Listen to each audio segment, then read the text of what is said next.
Alan Aguirre, I think. Kind of through the back door. You guys ran into him in Dallas. He called me up. I called about the drumming after that, and I don't know, did you guys audition anybody else? I don't even remember. Was there anybody else on the short list? No, you were the list. I pretty much had the job. You did. You were the drummer we wanted. Okay. You know, I was going to tons of shows and stuff, but they were one of the bands that I wanted to go see all the time. You know, I was super into hardcore early on, and so I was going to see all the New York bands and, you know, Sick of It All and all those types of bands. That was primarily the music that I was into.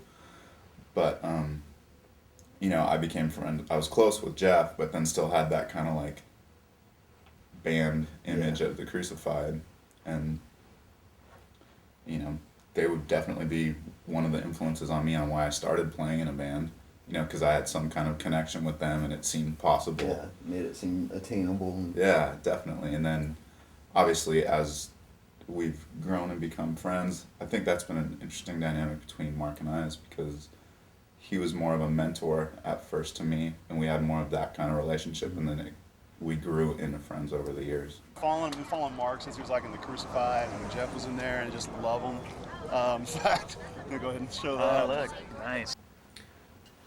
Original guitar player Jeff and Dirk approached me, came to my house, and said that we had started a little kind of a more aggressive hardcore, like punk rock band, just for fun, and we did like one practice and everybody was bored out of their minds, just not because of the style of music, but just because it was something that we weren't really as into playing as we were into listening to. And I had been in bands before and didn't really enjoy the music we were playing as much as just being in a band. And when Dirk and Jeff Ballou came over to my house, they were like, you know, this is the kind of music that we want to play, and they turned me on to a bunch of bands like Orange Nitro and Quicksand, and just like that post-hardcore scene. And I instantly fell in love with the music, and we started writing songs. My favorite band, because I've been following them since '95. My cousins, Carrie and Tracy Hartcorn in Southern Cal, introduced me to them. Gave me the first little demo, little tape. It says be worth something one day when they go big. You still have it? I still have it, yeah. Nice. And I've seen them in Florida, Virginia, and now Texas. My relationship with Mark is it's interesting because I started out as a fan of the Crucified, and you know, I used to go see him play shows, and you know, he was Mark Solomon of the Crucified, you know, and I was, you know, 17-year-old kid, and you know, kind of, you know, he seemed like superhuman. I mean, as did all people in bands that you go to see when you're that age. You know, they're not real people. They're not people that you hang out with or that you share an apartment with. You know what I mean? They're people in bands that you go see. But he moved down from Fresno. Gosh, what year was that? 93. 93. And a bunch of us were living in an apartment in Huntington Beach. And he needed a place to stay, and a friend of ours, mutual friend, Tim Mann, had invited him to come live in our apartment, which was like this crazy 3-bedroom apartment in Huntington Beach that I think about 13 guys were living in at one time. Had a guy living in the garage, and it was all guys in bands, and all kind of bands from the Orange County Christian hardcore scene in those days. And you know, when we found out Mark Solomon was going to come live with us, it was like, oh my gosh, Mark Solomon was going to live with us. And I remember I was at a prayer chain show out in Yorba Linda, and he was at the show, and we had just found out that he was going to live with us, and I was like trying to work up the courage to go introduce myself to him, like, I'm Ryan, I'm going to be your roommate. But it's kind of weird that, you know, it's hard to fathom having that impression of Mark now. Yeah. Looking back over the span of your career, what do you regret? What mistakes do you think Stavesacre has made? Oh, we made lots of mistakes. You know, I would agree with that. we've made lots of mistakes. Bad management, bad booking. Sorry, guys.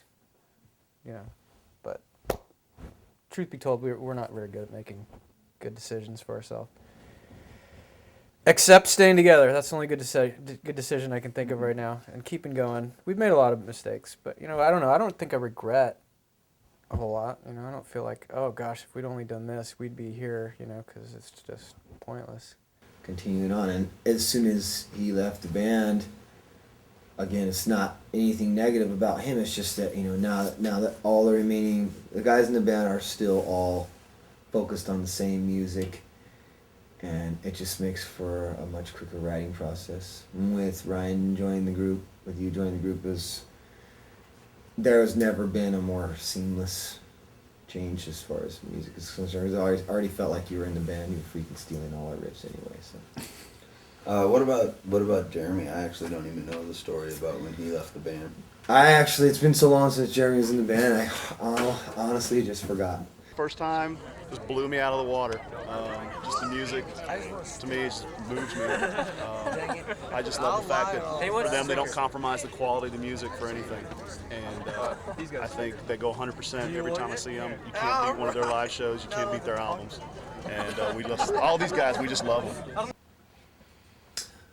I'm not any more frustrated with the state of music than any other musician's probably ever been, because the band's, you know, working musicians, they see the bands that are on, you know, that are getting the massive exposure and the media blitz and all that, and it can be kind of frustrating because that's, you know, there's a certain kind of work ethic involved, and I think a lot of people, it's just hard to take some of that stuff seriously, you know. You don't begrudge anybody their success, but at the same time, not just your own band, but you can always think of 10 other bands that you think have a lot better, I don't know, should be in that spotlight or been given that opportunity more so than maybe somebody else. As far as our music is concerned, I couldn't be more happy with the way we're writing right now. I feel perfectly comfortable with the balance of music and life for us. So.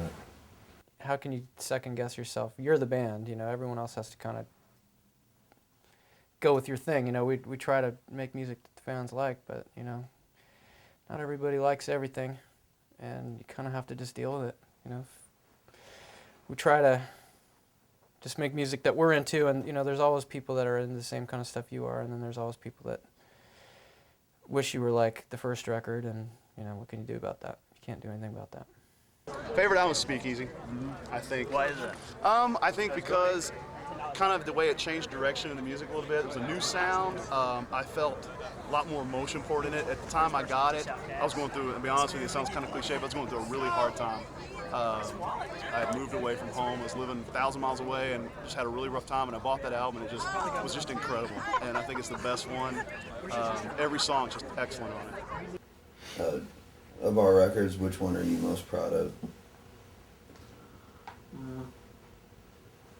I love the new EP, but it's not really an album, so I would say Speakeasy is definitely the one I'm most proud of. I mean, it's the one that we all worked the hardest on, you know, and it was the one that, even with all the difficulties in recording the album, you know, it would take like 6 months to do it.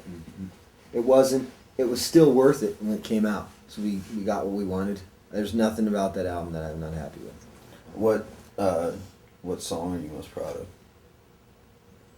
If there is one. Don't really think there is one. I mean, there are songs that, it's like, you know, clothing. You have favorite stuff that you wear, you know, and then your taste changes, but you never, you know, maybe you don't ever throw any of that stuff away. Because sometimes, you know, sometimes I'll love playing playing certain songs at a show, and then you find out it's been like a year since you have played, you know, one song or another, and you realize, I still really like that song. Bring it back. There really isn't a songwriting process for Stavesacre. It kind of tends to be different every time. You know, like sometimes I'll sit at home and write a whole song front to back and present it to the band. Other times it's, you know, like the Bull Takes Fighters, a riff that someone was accidentally playing at practice, not even thinking about what they were doing in it. Well, I would credit the way that song turned out to Dirk, because he just started kicking everyone's ass. But that, I mean, that's true. You The drove reason, that Yeah, there wasn't a specific idea that someone said, I Right. want, this is the vision I have for this song, this is how it's gonna go. I've got all these ideas. And it Yeah. was just kinda like, we were together, we were in a room, we were playing our instruments, and the song just kinda happened. yeah, I guess each song, usually there's some sort of initial idea for us. I think there's like a riff Yeah. or a couple riffs that always, everyone else puts their stamp on and talks about arrangements or I'd like it if this song had a part like this. Austin, College Station. You drove from Austin? Yeah, I drove to Austin, to Pasadena, and then up to Dallas. It's like 8 hours. Just got in town. Wow. You guys just came up for the show? Yeah. Nice. Thanks for And the coming. friends of the band. Hi. Hey Sam, hey Mark, hey Dirk, hey Neil. Well, forever I wanted to be Stuart Copeland like every other drummer. I realized I couldn't be him, and I was a little sad about that. Because he's already Stuart. I don't know, man. Influencers are kind of tricky because there's bands that you like, and then there's situations that you're in, or bands that you tour with, or people that you talk to about music, and those tend to, for me, be more influential than actual bands. Like stealing a lick here and there. Yeah, I've done that for sure. You can go through the Stavesacre songs and find people I've ripped off, but like actual influences, I think people's work ethic and people's desire to be creative is more influential as a whole than one particular band. What music's inspiring you? U2 is still inspiring me, strangely. Right? It's, I want to do an infomercial for them, but there's a lot of new bands that I think are really. I really like the Killers album. I've listened to that record more this last year than probably any other one. I love Coldplay. Radiohead for sure. Just, I don't know, the groups that, there's like newer ones that are just kind of starting and they're, kind of intriguing. The Killers probably falls into that. I mean, I really would like to see what they follow up this first album with, But as far as bands that have been around and have proven themselves over and over again, like to see Coldplay release 2 albums in a row that were amazing. Radiohead has never lost me as far as my interest in their music. My cousins were like, this band is ours. They knew him personally, knew Jeff Ballou back in the day. Right. And, so I started to dig them and I got all their albums and started to really see the beauty of the lyrics and also just their style. They just had a unique style that I'd never seen before. What is the songwriting process like for you? How do you go from an idea to actually having lyrics and... If I have lyrics that I really like, that I want to see in a song sometime, I write them down and I tuck them away. But the truth is, I can't write lyrics to a song that I haven't heard yet, So the band writes the music and the lyrics are built upon that, You start your first band with a bunch of other kids from high school, and it's like, all right, I'm gonna play guitar. Somebody handed me a bass, and it was my job to learn how to do that. Play I still don't really know a whole lot about my instrument, but I love it. And as far as a career, I mean, once you start playing shows and writing music and having that interaction with people and that creative outlet, I think you can't really just give that up. I mean, we've had a rough run. It hasn't exactly become a career for us. Yeah. But it's definitely always been an outlet for all of us, I mean, we're all creative people and we love playing music. Would you describe it more as like a part of your life? And that's kind of just, it's, that's how I feel about it. Sometimes I don't feel like it's a career thing, like people ask me, oh, did you make money at that show or whatever? And I just kind of, I get kind of offended because it's not really, I just don't really think of it that way, Yeah. Just think about, it's just part of my life. Because we never really make money at Yeah, either. That's yeah. probably why. Not offended, No, but of you know what course I I didn't mean? make Like, money. like the implication is that that's what we're That's in why it, we're doing it. and I don't, there's the art, there's the expression, there's the creativity that you're being allowed to, I don't know, exercise, and I think it's part of it's just part of life now. Mm-hmm. Well, you know, after Suck not to have it. That's for sure. Yeah. after 10 years, all of us have, you know, developed as freaking grown-ups. We all got different responsibilities now, but somehow the band has always stayed a part of it. Yeah. None of us have, I don't think it's really even crossed our minds to go like, oh, all of a sudden I have a family, I have this, I can't do music anymore. That seems irresponsible. It's just, you have your own life, you take care of your responsibilities, and you play music. Just got to keep moving forward and try and find some good decisions to make. And, you know, I don't know. I think the best thing, you know, I know we're talking about regrets, but I think the best thing that we've ever done is just like remain friends and stay true to what we want to do and just kind of keep it going. Stay committed. It's a marriage. We're married. We haven't got the divorce yet. So where do we go from here, Mark? Nowhere. I don't know. I don't know how to answer that question. Why didn't you cross it out then? You left it open for me to ask. Nowhere. It'd be nowhere. No, I still What know kind of how answer is I don't know nowhere? how to answer that. I wasn't prepared for it. Where do we go from here? Where would you like to see us go from here? I like to see us realistically? continue on in the path we're going. I'd like to see us put out a couple more EPs in the coming year.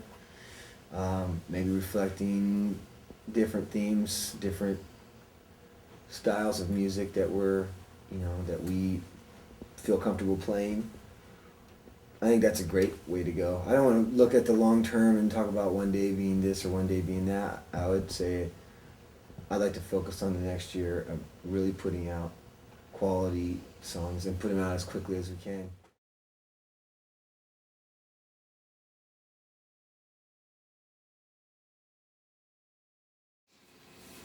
Talk about fan expectations in caps. Cross out And fan how it- expectations, dude. And how that affected you in band. In bank. Ooh, I don't want to talk about my relationships with Dirk and Mark. So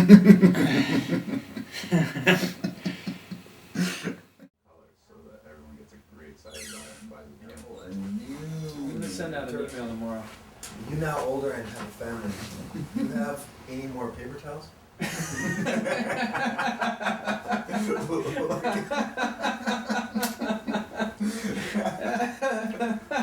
One of those cupboards over there.